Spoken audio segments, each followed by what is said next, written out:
Lore Together is proud to be part of the Boss Rush Games Network. Feel free to find out more at bossrushgames.com/network.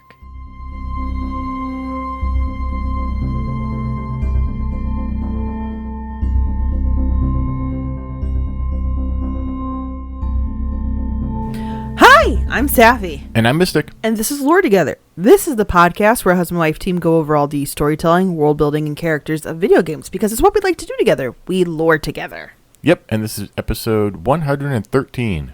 Again, I have nothing witty to say about this number whatsoever. But thanks for joining us for over 100 episodes. And Mystic has his usual spiel right now. Yep, as always, multiple things to talk about first. If you want to contact us, you can do that.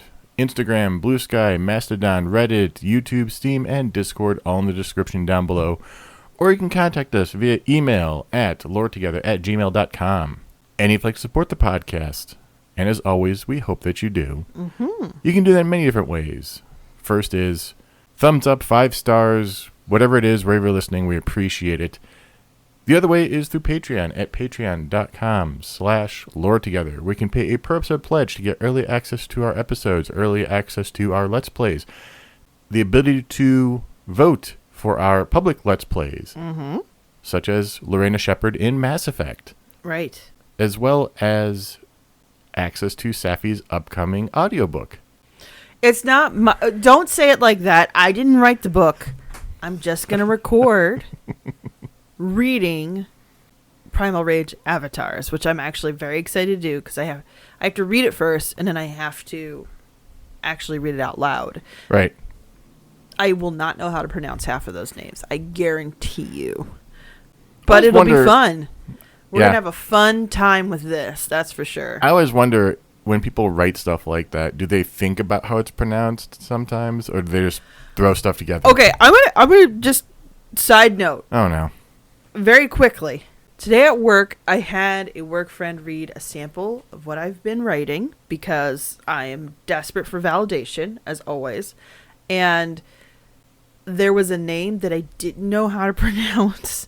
So I went to somebody else who I thought knew the language well enough to help. And we all three ended up just Googling it. And I had been pronouncing it wrong the entire time. So no, I can guarantee you for at least a few writers, we don't look up very specifically how to pronounce stuff because we're more worried about how it looks on the page. And it looked good enough on the page for me at the time, and I totally mispronounced those vowels, dude.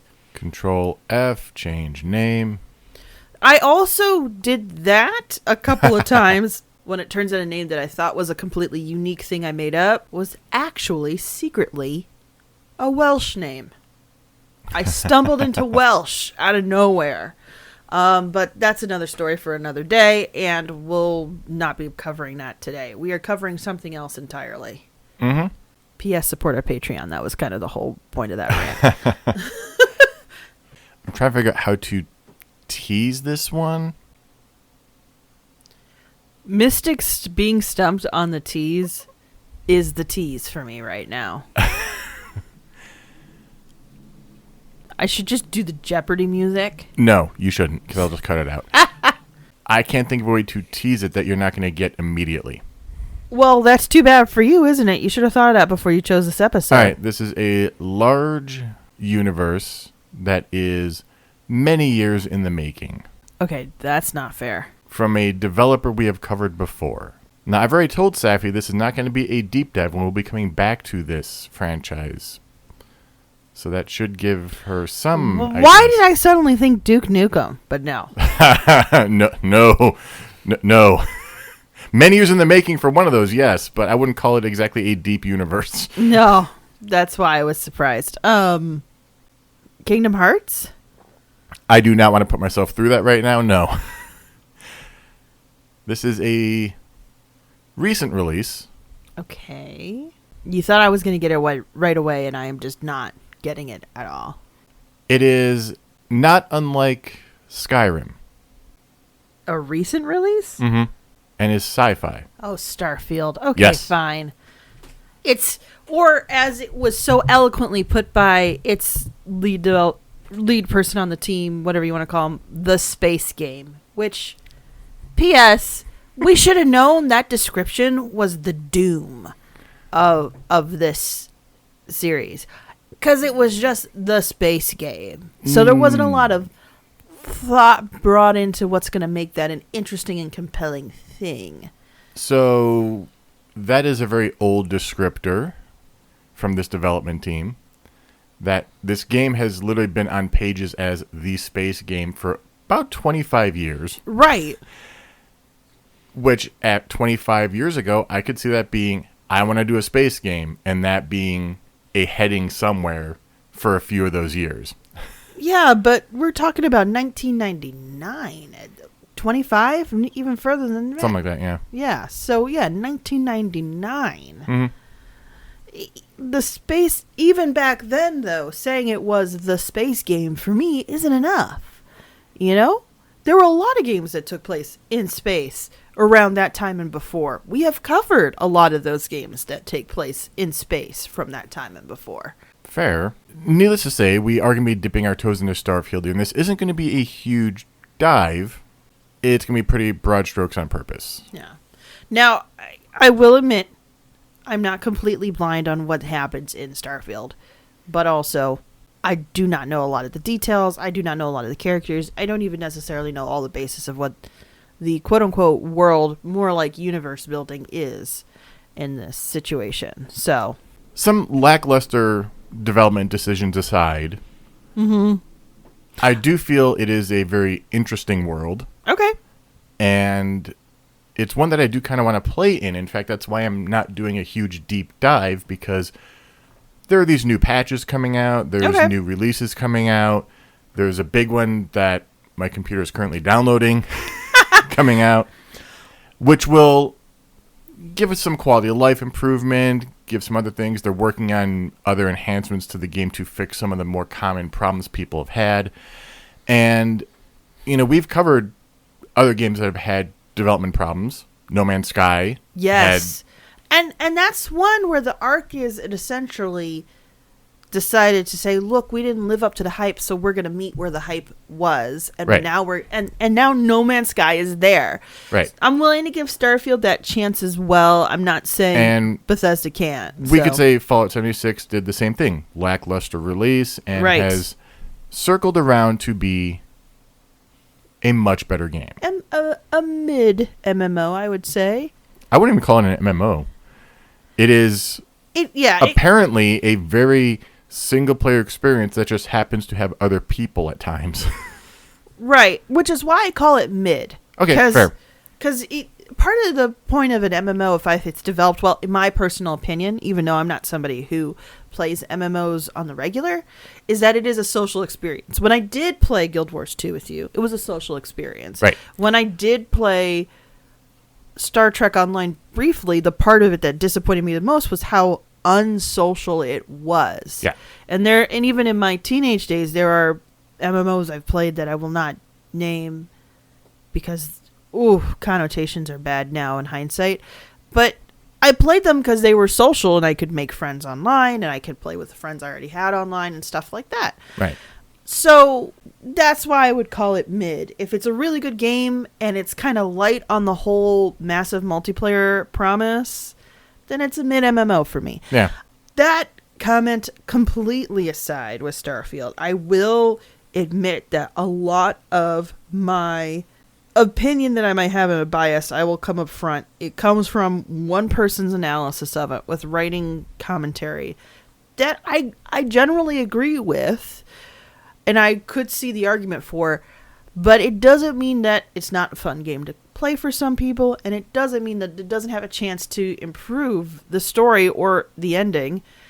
And hopefully, wait, you know the ending? Yeah, I do know the ending. Okay, this is really annoying that Safi knows more than I do about a game that I'm covering, and this is because Safi listens to a lot of literature analysis and game analysis, despite the fact we do a podcast that's all about that. I don't listen to a lot of it anymore. I listened to one and I told you about it, and that was months ago. That's fair. And you understood, and also that's the general arc, and it was analysis, and it... Then don't tell me anything, because I don't know anything. I barely remember most of it anyway. So here's the thing. We're not doing the story at large because I still want to continue my blind playthrough for our patrons. And believe me, I don't remember most of what the actual story is. Okay. I am talking about, I know the ending to a certain extent, but I also know overall themes, overall societal mechanics and things, because that's what was being critiqued. And I'll be honest, the person who critiqued it, I won't say who the YouTuber was, they're big, but again, it was much more literary analysis too. So the focus wasn't necessarily the details. The focus wasn't even necessarily how the whole journey feels. I will probably be rediscovering some of this still because it was months ago. I'll be honestly, Mystic, this was before I started my big fantasy epic I'm writing. So that means last year, probably October. Okay. And of course, since then, we've already had patches released. Yes. There's more patches coming. There's DLC coming. Yes. So I've restarted my blind Let's Play. Yes. I got to a certain point, and some of the quality of life issues were kind of eating away at me, and I didn't want to continue at that point. I remember this. The storyline I found intriguing. I just didn't want to play the game at that point. You were really excited about it when it first came out too, right? We even posted about it on the Instagram that you started doing that Let's Play for patrons. And then within about 4 or 5 episodes, you were just not feeling it. Right. But now that I think back, I kind of do want to try it again. Okay. Especially with all this new stuff coming out. So, I want to cover some stuff that I've already been exposed to. I'm not really spoiling a lot for myself here. Okay. There's some details that I'm spoiling for myself, but it's stuff that I feel that I should have known before I started even. I'll explain that in a second. So this is kind of like, the idea of this is to go over the things one should know before they partake in Starfield. It's not that you have to know it. I feel you'll understand when I get to it. Okay. But first, we need a basic understanding. Starfield takes place in the settled systems, a region of space extending outwards from Sol for approximately 50 light years. Okay. In the 2050s, humanity explores Mars, and then by the 2150s, a method of faster light travel called the grav drive is developed. Okay. However, around this time also, Earth's magnetosphere begins to destabilize. We know why, but I don't want to spoil the details. Suffice to say, it was a science experiment that went, well, according to plan, actually. No, don't Ted Pharaoh my Earth. Oh my gosh. No, it's not like that. The lead person in charge knew what was going to happen, but did it for the greater good. Oh. So it's not someone trying to claw power, trying to be whatever. It is, yeah. Anyway, we're not going to get... Necessary sacrifice, it sounds like. Kind of, yeah. Anyway, the Earth is gradually made uninhabitable, and humanity is forced to use the grav drive to settle other star systems, starting with Alpha Centauri in 2156. Okay. So, what's got me wanting to explain stuff from a game that I haven't beaten yet? Right? I don't know, Mystic. It starts a little while after you play the game and finish the first few minutes of busy work. You don't start in a cart in this one. You start actually walking around and doing stuff. Okay. And then something happens, and then character creator. Okay. Pretty basic stuff. Create your character, design their look, pick their stats, pick their background, pick their traits. And this is where we're going to divert to cover what I'm going to be discussing, namely the factions of Starfield and some minor ideologies. So looking through the trait screen, there's 6 different traits that require actual knowledge of the world. Oh. And the descriptions don't do enough to explain anything you might want to actually know before you pick them. Huh. Interesting. All the traits are what you'd expect for the genre. They all give you bonuses and detriments to certain stats or social situations. Mm-hmm. You can have alien DNA. You volunteered for a controversial experiment that combines alien and human DNA. As a result, you start with increased health and oxygen, but healing and food items aren't as effective. All right. You can have a dream home. You own a luxurious, customizable house on a peaceful planet. Unfortunately, it comes with a 125,000 credit mortgage with GalBank that has to be paid weekly. Oh. Okay. So all the ones like those are well and good. You understand what you're getting into. I mean, the alien DNA I have a lot more questions about, but that might not be what we're pursuing today. That's not what we're pursuing. Then we get to Freestar Collective Settler. You gain access to special Freestar Collective dialogue options and better rewards from some missions given by the faction. but crime bounties towards other factions is greatly increased. That's it. But you have no idea who this faction is. Doesn't or tell what you they're anything doing. about the fact. And there's other factions you can pick, like Neon Street Rat. You grew up on the mean streets in Neon. You gain access to special dialogue options and better rewards from some missions on Neon. Crime bounty in other factions is greatly increased. Okay, so we have some explaining to do about these factions then. And lastly, for our factions of choice, we have United Colonies Native. You gain access to special United Colonies dialogue out. You get the idea. Yes, I do get the idea. But what does it mean? Right. And that's not all. We also have possible religious traits. What? So those three, Freestar Collective, Neon Street Rat, and United Colony Natives, are mutually exclusive. You can't have more than one. These religious traits, you don't have to pick any of these. Mm-hmm. But if you pick one of them, you can't pick the other two. Okay, so once again, it's 3 religions. Yes. So we have Raised Enlightened, Okay. Raised Universal, and Serpent's Embrace. With no explanation on what they actually mean from a theological standpoint, though one of them provides more than just a random chest of goods in the religious building. Serpent's Embrace basically makes grav jumping an addiction. You get boosts to health and oxygen when you jump, but if you don't jump regularly, they become lower than normal. Oh, wow. Okay. And those are all pretty big decisions if you're into role-playing. And personally, I found it quite a bit maddening to not know, what am I picking? Right, exactly. What's the point of that? So we're going to do a general history of before the game. Mm-hmm. And basically descriptions a little bit of the different factions. That said, we're not going to discuss all the factions for main plot spoiler reasons. And as this is a new game that will likely get more traction as these DLCs and stuff come out. Exactly. Okay. So let's begin with the religions, as they're the simplest aspect to cover. Raised Enlightened is basically being raised a humanist or atheist. Humanist or atheist?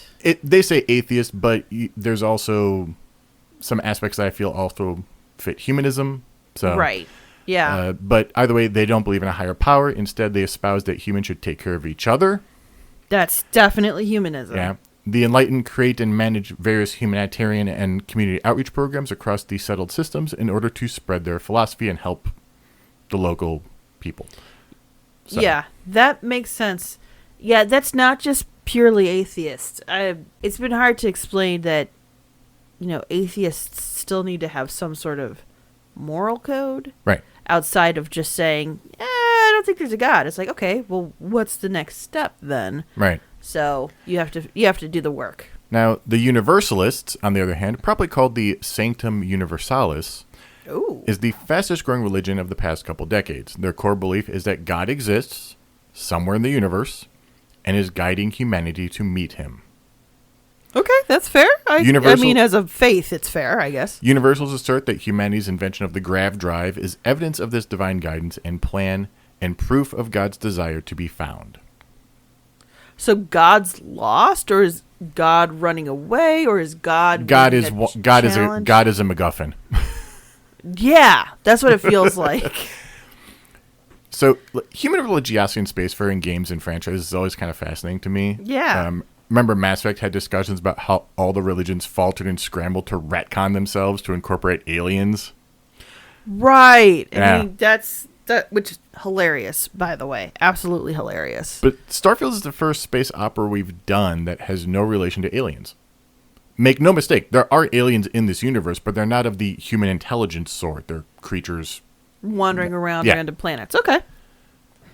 So it's interesting that the two biggest faiths make no mentions of aliens or any belief in that at all. Like, that's just not what we're used to. Like, even God being an alien would be at least It would make sense, especially yeah. like kind of a deist faith of there was an alien, they started something, and maybe they didn't even realize what they started. Yeah. However, there are 3 religions you can pick from, and if you choose to pick this last one, it's a bit different. This is Serpent's Embrace. And this is not only a religion, but our first notion of a political faction and one of the enemy factions. Oh.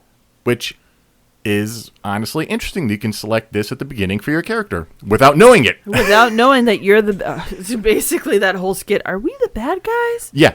We'll get back to House Varun later, but the broad strokes of the religion are the belief that a great serpent created the Milky Way and has awoken after countless millennia and will devour everyone who is not a loyal disciple when it comes to reclaim its creation. Oh, we have a death cult, it sounds like. Adherents are known for their fanaticism and their daggers, though they tend not to carry those in settled systems because they are made from the skull. They are very unique daggers. They're made from a skull. We can get into it later if you want. Yeah. Whoa, like from a skull? A skull. It's darker than that even, actually. Okay, we don't have to go any darker than that right now. I just wanted to clarify. Oof. So let's take a step back from the snake worshippers as we walk through the general history here and kind of explore the different factions as we go. The United Colonies came first. Okay. Okay, established in 2059, just 3 years after humans first arrived at Alpha Centauri. Its biggest city is New Atlantis, being founded in 2160 on the third planet of Alpha Centauri named Jemison. Oh, nice. You know I love that name. Yeah. New Atlantis would become the capital of the United Colonies in 2161. So very rapid development of... Yeah, super fast. Yeah. Things remain quiet for a time as the UC establishes and maintains a handful of colonies across 3 star systems. Mm-hmm. Basically, they still have some colonies back on Sol. Okay. You know, there's a colony on Titan. At this point, Earth is still there. Okay. And there's also, they have a fledgling colony at Wolf, I believe, at this point, too. Okay. It's when they try to get a 4th colony in 2194 that things first get messy in the settled systems. So in the intervening years, however, independent explorers had begun to explore and stake claims, buoyed by the Centaurus Proclamation, which granted UC citizens the right to settle distant worlds to form their own sovereign governments. Oh. Solomon Coe was one such person, establishing Aquila City on the planet Aquila in the Cheyenne system in 2167. He was eventually made governor. Okay. More colonies followed, with Neon being founded on the ocean world of Vali in 2187. Neon is actually a former fishing platform originally built on the ocean world to catch fish for sale. Okay. While it still catches fish, the main moneymaker now is a drug called Aurora. It's the only place in the settled systems where the drug is legal. Huh. And even then, you can only buy it in, well, you can only legally buy it in one establishment. Very much a chokehold on that Yeah. supply. What does Aurora... It's a psychedelic. Okay. It is created using the psychotropic oils from the local chasm bass that the original fishing platform had hauled up from the oceans. More money in the drug trade than the fish trade. That's, well, it's all one and the same at that point, isn't it? Fair. In 2188, Solomon Coe asks Vali and Neon to join the Aquila City in a sort of collective, and the Freestar Collective is officially founded in 2189. Is this kind of like the New Vegas? It's very Western casinos? feel. It's a Western kind of feeling vibe to it. Yeah, because I'm just Yeah. I'm thinking of like Fallout New Vegas, where essentially it was the casinos kind of ran themselves in that setting. Yeah, it's definitely more libertarian than the United Colonies, which tend to be Yeah. more democratic. And Right. the United Colonies also have this thing about, you know, I don't know if it's at this point, but at some point it becomes you are not a citizen until you serve. They kind of get that whole thing. Oh, interesting. That's kind of Roman. Yeah. But the UC is also more about everyone's needs should be met to some degree at least, and the Freestar Collective is a lot more libertarian, fewer safety nets, wider gap between the upper and lower classes as a result, and Yeah. also military service not required for citizenship. So pluses and minuses. Well, I wonder if also militarizing, we always think of that in terms of violence, but you could technically militarize to build or repair something, This is true. engineer something, militarize to make sure people are fed. It's just that we've, in our common parlance, associated with guns and tanks. I mean, service guarantees citizenship is a line from Starship Troopers, so... Yeah. I'm just, Yeah, and again, that's within our common parlance. But militarized to a certain extent, I don't know, I'm not a I linguist. mean, there's a but- level where it's like, okay, And go it- to basic, know how to handle a gun, and being part of a community Right. means that you contribute to it, even if you're not able to contribute to the same level or the same ways as your peers. That's fair. So I don't think that's necessarily the worst idea. It's just feels a little dictatorship-y when it's kind of a requirement. We're also doing broad strokes that lacks any nuance. So, Right. It'd be interesting to see how the characters in the game vocalize, even the people who are for or against these factions. It'd be interesting to see how they vocalize and experience these right. systems. So, the UC tried to put a new medical base into orbit over the independent colony of Narion. The inhabitants of Narion saw this as a violation of the independence they had been promised under the Centaurus Proclamation and demanded a removal of the station. The UC refused. So the people of Narion went to the Freestar Collective, which in turn mobilized its fleet for the first time to defend the independent colony. The UC responded by mobilizing its fleet, and the Narion War began in earnest in 2196. Yikes. This lasts for... Wait, over a medical? It's more... That's the spark. It's not the where all the fight is, but yeah, it's over. This is our territory. Why are you here? We're independent. You can't build here. Right. We can build here. The Freestar Collective being like, hey, if you can do that, then what else are you going to do are to you the going to rest come of after us? us? Or Yeah. Okay, that's fair. So yeah, this lasts for 2 decades, during which time other events also happen. In 2199, the last Exodus ship leaves Earth, leaving people stranded. Oh. Which is a problem because in 2203, the magnetosphere completely collapses, making Earth uninhabitable. So people died on Earth. Yes. Yikes. Yeah. Oh dear, that I have many feelings about So- how horrible that is. Right, and of course, by the time you play the game, when you're playing the game, you're over a century removed from those events. Oh man, so Yeah. nobody's lived on Earth for over a century. Right. The game takes place in 2330. Okay. So, I think, something like that. So finally the war comes to an end when the UC manages to destroy pretty much most of the Freestar Collective fleet. But the war has been costly and very unpopular at home.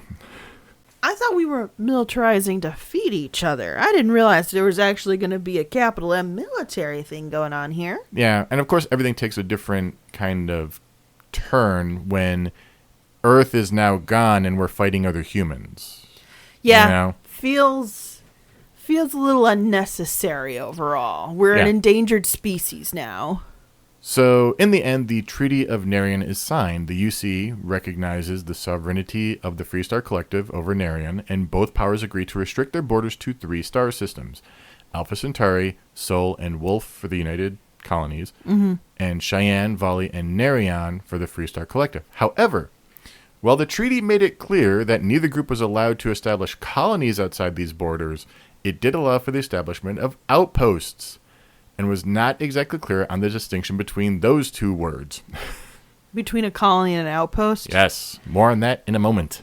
Definitions literally save lives. Yeah, we also glossed over one event that happened during all of that. In 2190, a colony ship was launched from New Atlantis, but then went missing, presumed lost.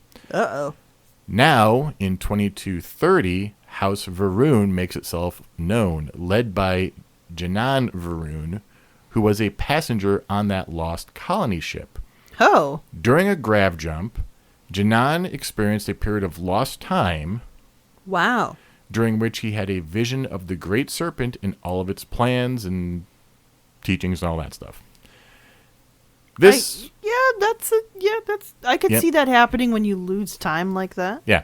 This remains relatively calm until 2240, when House Varun starts the Serpent Crusade, going on a killing spree through the settled systems, killing thousands and destroying stations and settlements. Yeah, as I said, a death cult. This sounds like very legitimate death cults vibes right here. Not helping things, in 2241, a prison riot at the UC Supermax prison colony, The Lock, leads to the creation of the Crimson Fleet by escapee Jasper Cricks. Wait a second. They named a prison colony The Lock, but that also feels like the name of a club that is super hoppin' at night. So The Lock was planet-side, and then there was a station in orbit called The Key.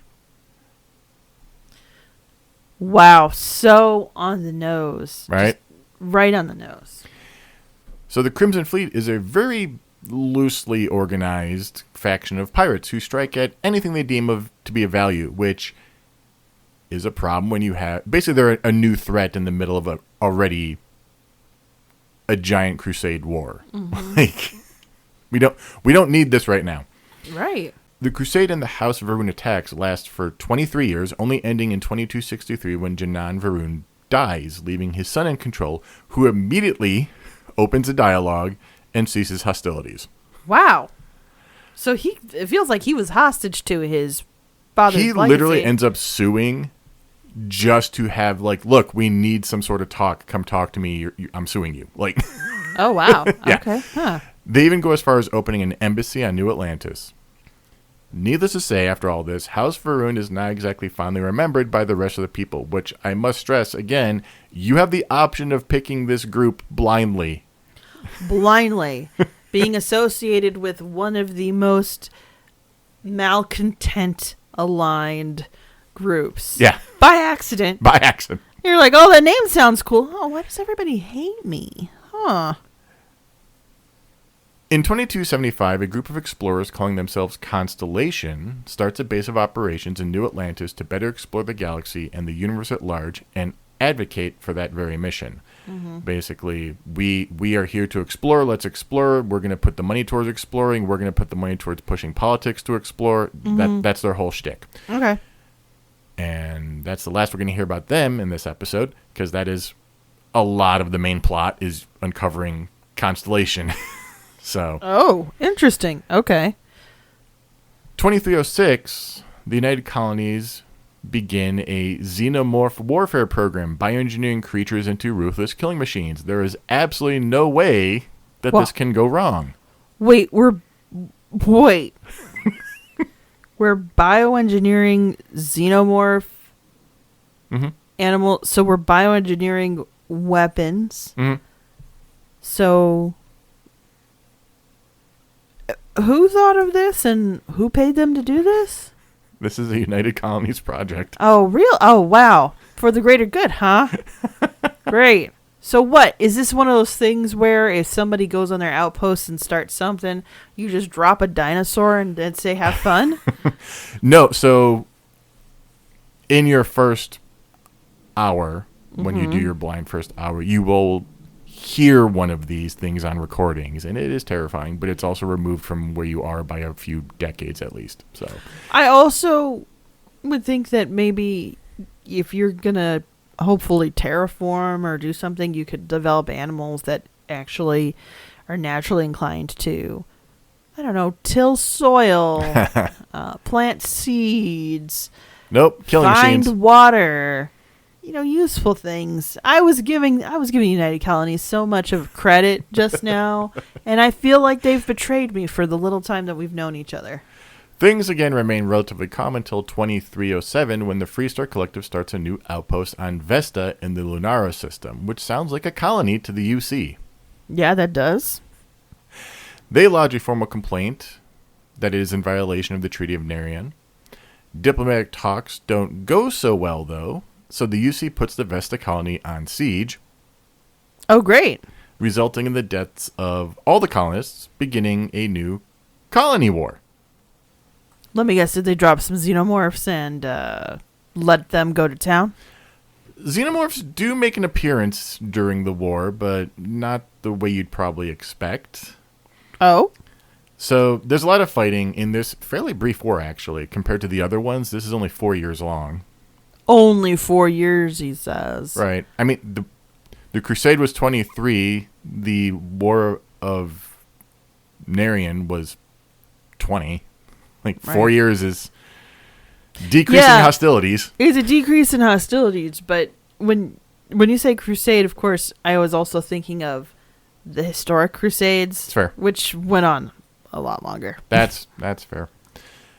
All sorts of things happen. Battles run all over planets, decimating the surface. There's one that's completely huge swaths of the planet are completely wiped out from fire. Well, no wonder it was so short. You got to probably the same fatality rate across a shorter period of time. Xenomorphs break out on one UC planet. They break out. Yeah, they break out, and the admiral in charge just knows that they're going to get out if they can get off planet. Yeah. So rather than do anything else, he just blows the spaceport. Really? Which leaves the inhabitants to just get completely destroyed by the xenomorphs. Wow. Yeah, in the end, it is a bloody conflict made more bloody by the use of mechs by both sides, with the Freestar Collective actually having the better mechs of the two. Yeah, I could see that. That's one of those things where free market value would say, hey, look at my shiny gun. Yeah. It's the shiniest. And the xenomorphs did end up being used in battle against the Freestar Collective infantry, which was horrifying. So this feels like we're suddenly getting into stereotypical anime territory where we have crazy monsters fighting people in mechs. Yeah.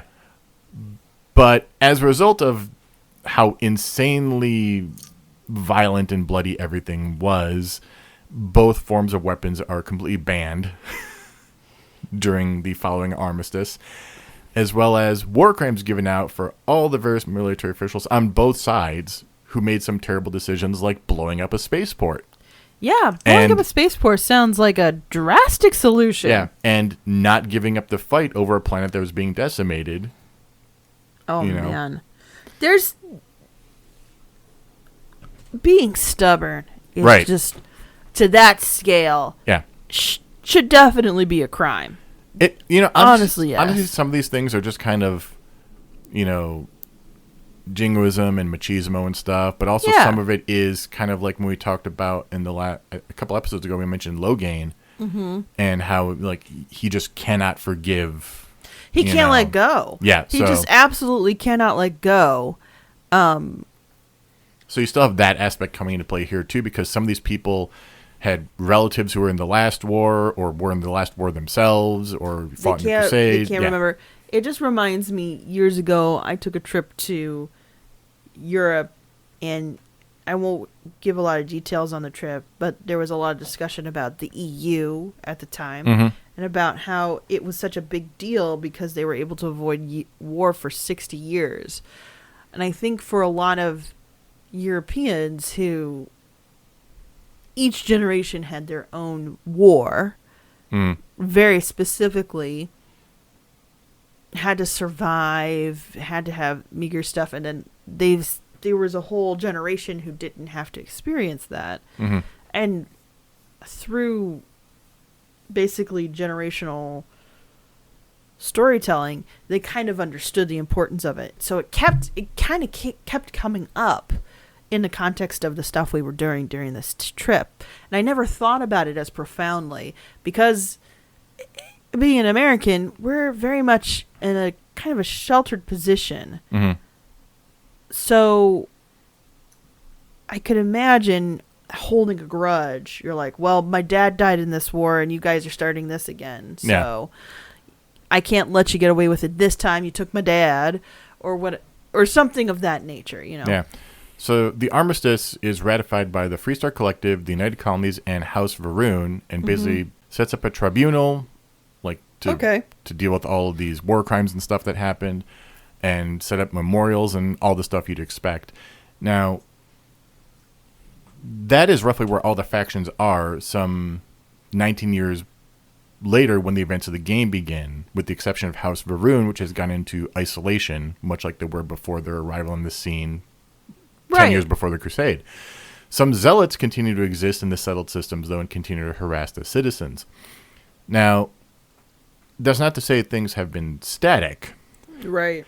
There's been a bunch of movement within Constellation, as well as the administration and other news outlet colonies in both the United Colonies and the Freestar Collective. And that's just dipping our toe in. We're not going to even say anything about the rising corporate overlord of Neon in the form of Ryujin Industries, which is the single largest company in the settled systems. Are they the company that owns everything? They're akin to an Amazon situation? I believe so. Okay. Yeah.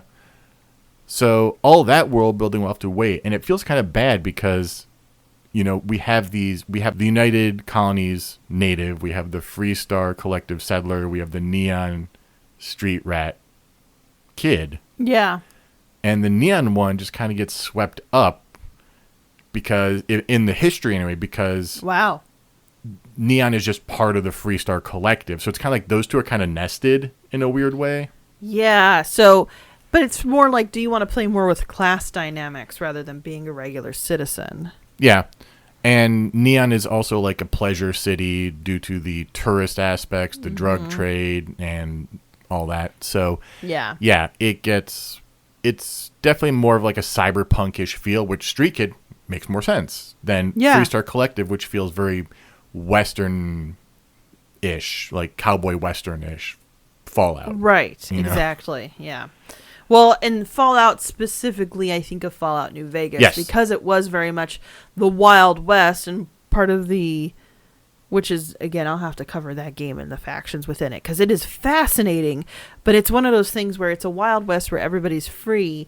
New Vegas is making a ton of caps, and essentially it's two political factions trying to prove how important they are by taking it over. I mean, we're selling these places a little short in terms because we are only dipping our toe in. Yeah. We could do a whole episode talking about each of the cities that are I'm here. sure we can, but you want to be able to play through everything. Yeah, I get kind a of better do. idea. Yeah.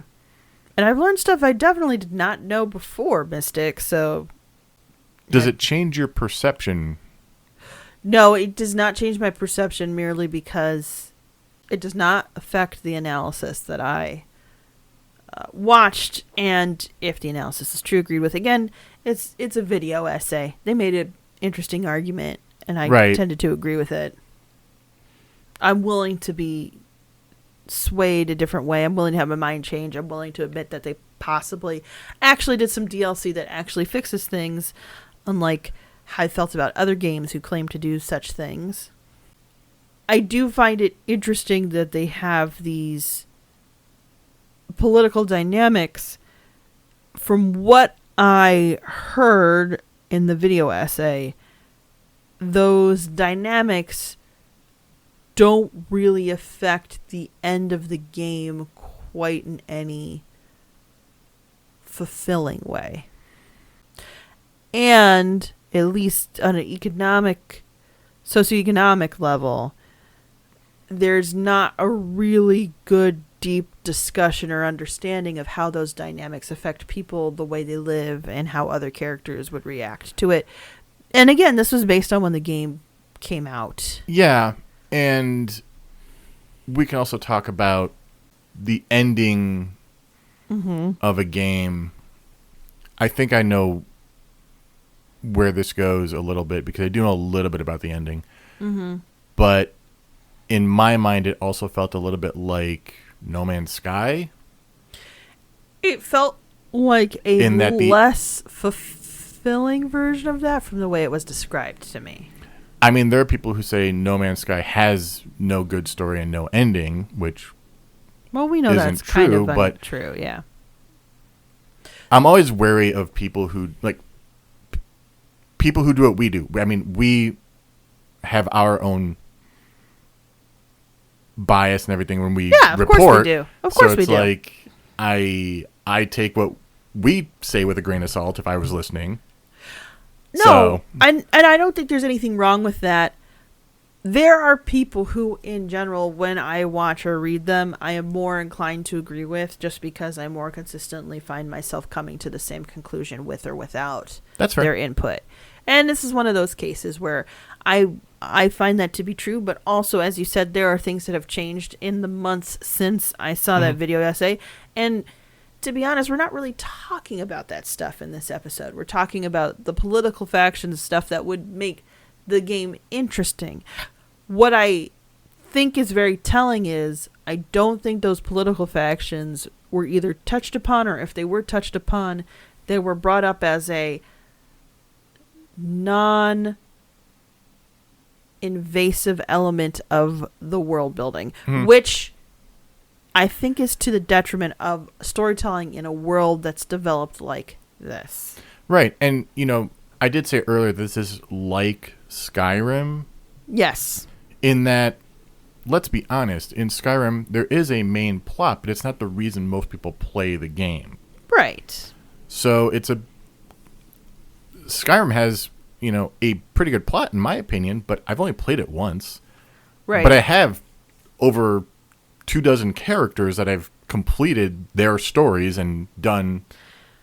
Yeah. So it's a weird thing to label as this story, whatever. But no one plays these games for the main story as much, Right.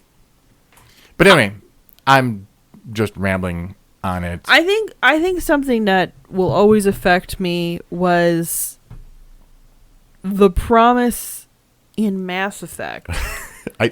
I knew you were going to say that as soon as... To be able to choose a story that is affected by your choices for the character and the world that they live in. And in the end, we're not going to spoil it because you all should just watch our Let's Plays.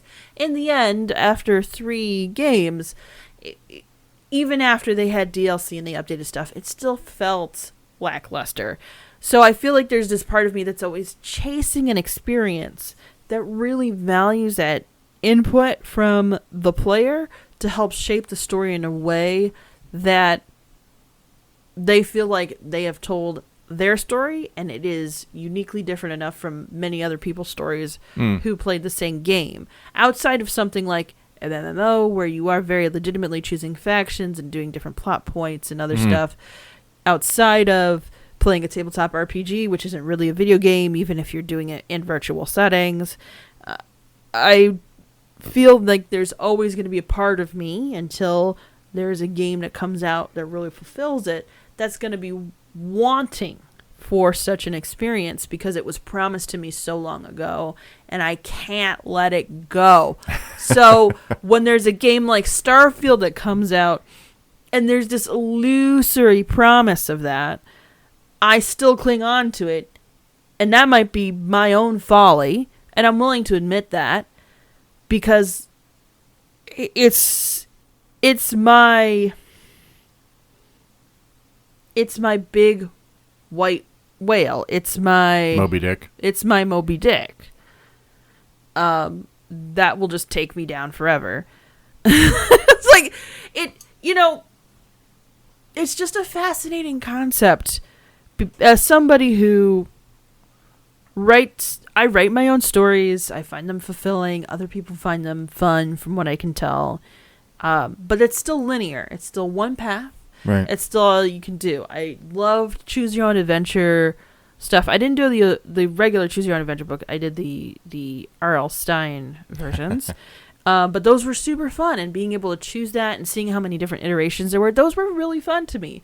So finding something like that in a video game legitimately and really taking that technology to that level would really be fulfilling. And I feel like there's a lot of games who try to promise that kind of experience. And very few that do. Very few to do. Now, I have not finished Baldur's Gate 3. I feel like that's one where that might actually fulfill its promise. And I'm sorry I wrote a fantasy epic in the middle of playing that.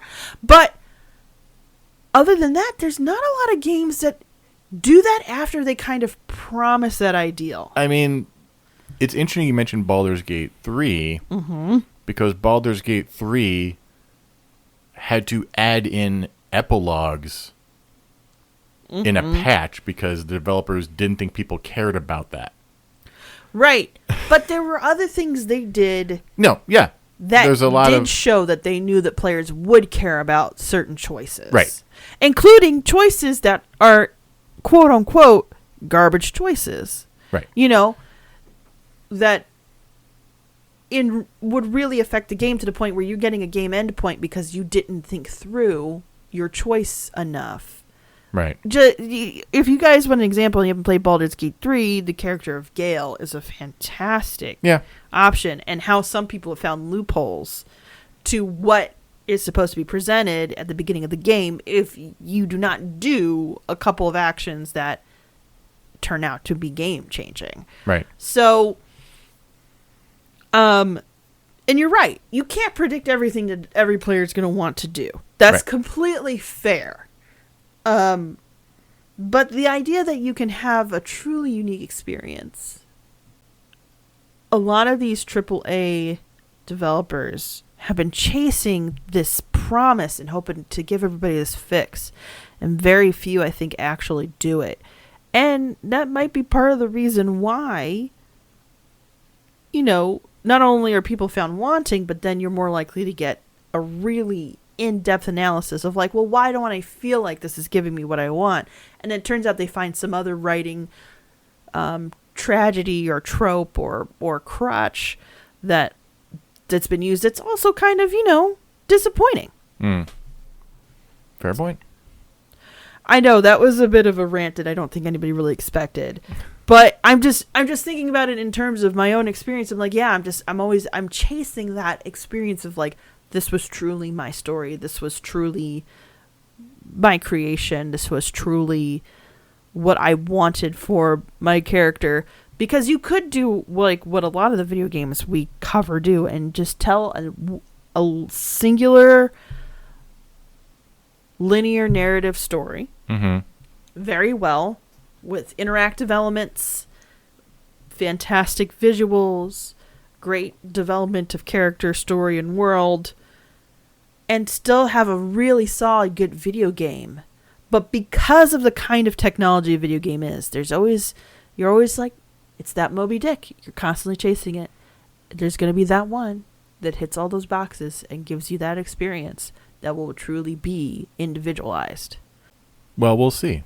Maybe Starfield will do that as it continues to get updates. Maybe it won't. And to be honest, going back to No Man's Sky, I feel like that is one, to a certain extent, that kind of almost gets there too, but it's not the kind of game I play. That's interesting because No Man's Sky is not really a branching narrative. There's basically one action. Okay, there's two choices.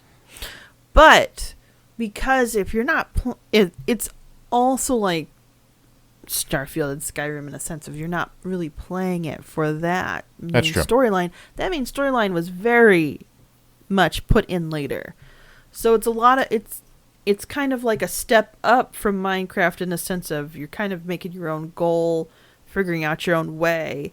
There are other little missions you can do here and there, other little things you can discover that become what your character wants to do.